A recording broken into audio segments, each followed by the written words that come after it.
The Giver, Chapter 11. If you're following along, it starts on page 101. 11.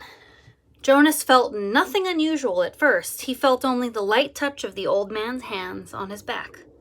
He tried to relax, to breathe evenly. The room was absolutely silent, and for a moment, Jonas feared that he might disgrace himself now on the first day of his training by falling asleep. Then he shivered. He realized that the touch of his hands felt suddenly cold. At the same instant, breathing in, he felt the air change, and his very breath was cold. He licked his lips, and in doing so, his tongue touched the suddenly chilled air. It was very startling, but he was not at all frightened now. He was filled with energy, and he breathed again, feeling the sharp intake of frigid air. Now, too, he could feel cold air swirling around his entire body. He felt it blow against his hands where they lay at his sides and over his back. The touch of the man's hands seemed to have disappeared. Now he became aware of an entirely new sensation. Pinpricks? No, because they were soft and without pain. Tiny, cold, feather-like feelings peppered his face and body. He put out his tongue again, and he caught one of the dots of cold upon it. It disappeared from his awareness instantly, but he caught another, and another. The sensation made him smile. One part of his consciousness knew that he was still lying there on the bed in the annex room, yet another, separate part of his being was upright now in a sitting position, and beneath him he could feel that he was not on the soft, decorated bed covering at all, but rather seated on a flat, hard surface. His hands now held, though at the same time they were still motionless at his sides, a rough, damp rope. And he could see, though his eyes were closed, he could see a bright, whirling torrent of crystals in the air around him, and he could see them gather on the backs of his hands like cold fur. His breath was visible. Beyond, through the swirl of what he now somehow perceived was the thing the old man had spoken of, snow. He could look out and down a great distance. He was up high someplace. The ground was thick with the furry snow, but he sat slightly above it on a hard, flat object. Sled, he knew abruptly. He was sitting on a thing called Sled, and the sled itself seemed to be poised at the top of a long, extended mound that rose from the very land where he was. Even as he thought the word mound, his new consciousness told him hill. Then the sled, with Jonas himself upon it, began to move through the snowfall, and he understood instantly that now he was going downhill. No voice made an explanation. The experience explained itself to him. His face cut through the frigid air as he began the descent, moving through the substance called snow on the vehicle called sled, which propelled itself on what he now knew without a doubt to be runners. Comprehending all of those things as he sped downward, he was free to enjoy the breathless glee that overwhelmed him, the speed, the cold, clear, cold air, the total silence, the feeling of balance and excitement and peace. Then, as the angle of incline lessened, as the mound, the hill, flattened and nearing the bottom, the sled's forward motion slowed. The snow was piled now around it, and he pushed with his body, moving it forward, not wanting the exhilarating ride to end. Finally, the obstruction of the piled snow was too much for the thin runners of the sled, and he came to a stop. He sat there for a moment, panting, holding the rope in his cold hands. Tentatively, he opened his eyes. Not his snow hill sled eyes, for they had been open throughout the strange ride. He opened his ordinary eyes and saw that he was still on the bed, that he had not moved at all. The old man, still beside the bed, was watching him. "How do you feel?" he asked. Jonas sat up and tried to answer honestly. "Surprised," he said after a moment.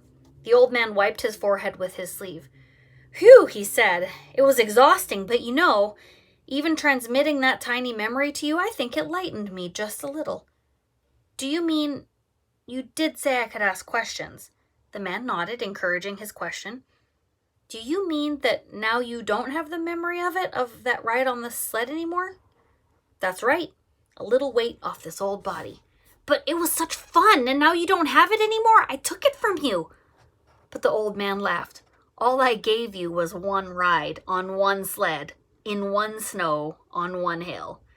I have a whole world of them in my memory. I could give them to you one by one 1,000 times, and there would still be more. Are you saying that we could do it again? Jonas asked. I'd really like to. I think I could steer by pulling the rope. I didn't try this time because it was so new. The old man, laughing, shook his head. Maybe another day for a treat, but there's no time, really, just to play. I only wanted to begin by showing you how it works. Now, he said, turning businesslike, lie back down. I want to. Jonas did. He was eager for whatever experience would come next, but he had suddenly so many questions. Why don't we have snow and sleds and hills? He asked. And when did we, in the past? Did my parents have sleds when they were young? Did you? The old man shrugged and gave a short laugh. No, he told Jonas. It's a very distant memory. That's why it was so exhausting. I had to tug it forward from many generations back. It was given to me when I was a new receiver. And the previous receiver had to pull it through a long time period too. But what happened to those things, snow and the rest of it? Climate control. Snow made growing food difficult, limited the agricultural periods, and unpredictable weather made transportation almost impossible at times. It wasn't a practical thing, so it became obsolete when we went to sameness. And hills too, he added. They made conveyance of goods unwieldy. Trucks, buses slowed them down, so he waved his hand as if a gesture had caused hills to disappear. Sameness, he concluded. Jonas frowned. I wish we had those things still. Just now and then. The old man smiled. So do I, he said, but that choice is not ours. But sir, Jonas suggested, since you have so much power. The man corrected him. Honor, he said firmly. I have great honor, so will you, but you will find that that is not the same as power. Lie quietly now. Since we've entered into the topic of climate, let me give you something else. And this time I'm not going to tell you the name of it because I want to test the receiving. You should be able to perceive the name without being told. I gave away snow and sled and downhill and runners by telling them to you in advance. Without being instructed, Jonas closed his eyes again. He felt the hands on his back again. He waited. Now it came more quickly, the feelings. This time the hands didn't become cold, but instead began to feel warm on his body. They moistened a little. The warmth spread, extending across his shoulders, up his neck, onto the side of his face.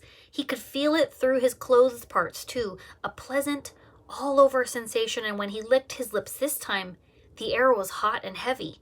He didn't move. There was no sled. His posture didn't change. He was simply alone someplace, out of doors, lying down, and the warmth came from far above.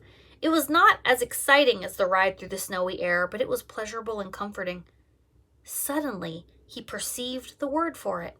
Sunshine. He perceived that it came from the sky. Then it ended. Sunshine, he said aloud, opening his eyes. Good, you did get the word. That makes my job easier, not so much explaining. And it came from the sky. That's right, the old man said, just the way it used to. Before sameness, before climate control, Jonas added. The man laughed. You receive well and learn quickly. I'm very pleased with you. That's enough for today, I think. We're off to a good start.